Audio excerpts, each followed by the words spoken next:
Did you know that Sojourner Truth was the first black woman to sue a white man and win? Well, if not, you're gonna find out today. So let's get started.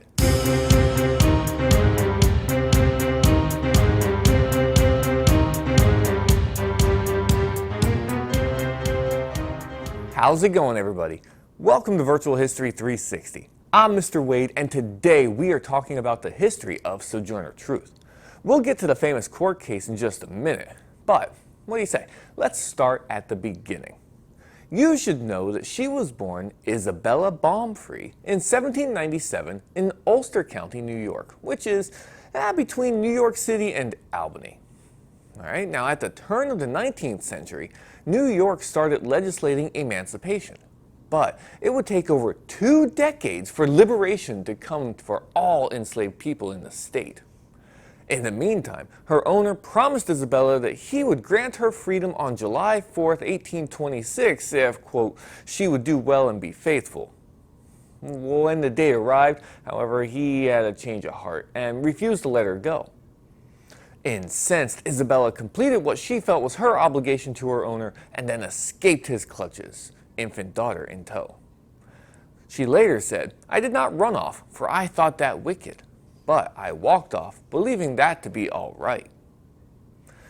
It must have been a gut-wrenching choice for her, because she left her other children behind because they were still legally bound to her old owner.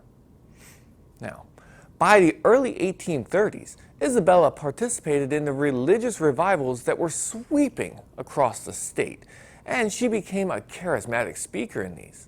In 1843, she declared that the Spirit called on her to preach the truth, so she renamed herself Sojourner Truth. In 1844, Truth joined the Massachusetts abolitionist organization called the Northampton Association of Education and Industry. And this is where she met leading abolitionists such as Frederick Douglass, and this effectively launched her career as an equal rights activist. Now, among Truth's contributions to the abolitionist movement, trying to end slavery, was the speech she delivered at the Ohio Women's Rights Convention in 1851. There, she spoke powerfully about equal rights for black women.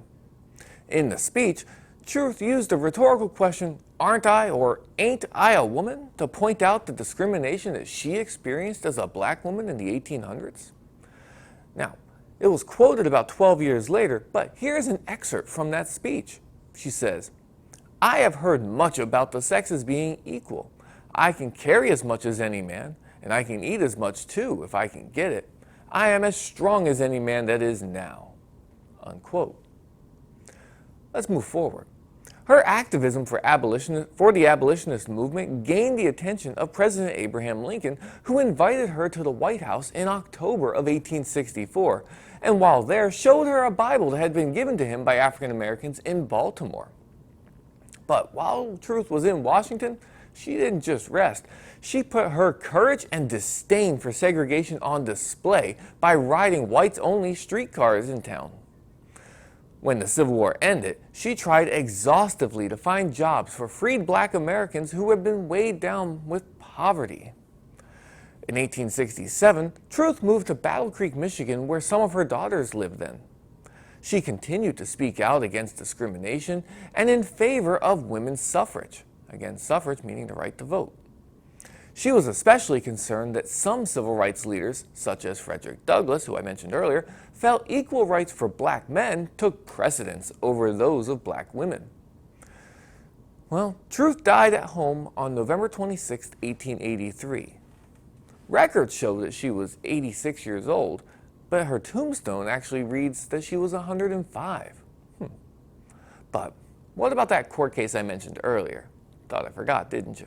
Well, after the New York anti-slavery law was passed, their owner illegally sold Isabella's, remember that was her original name, sold Isabella's 5-year-old son, Peter.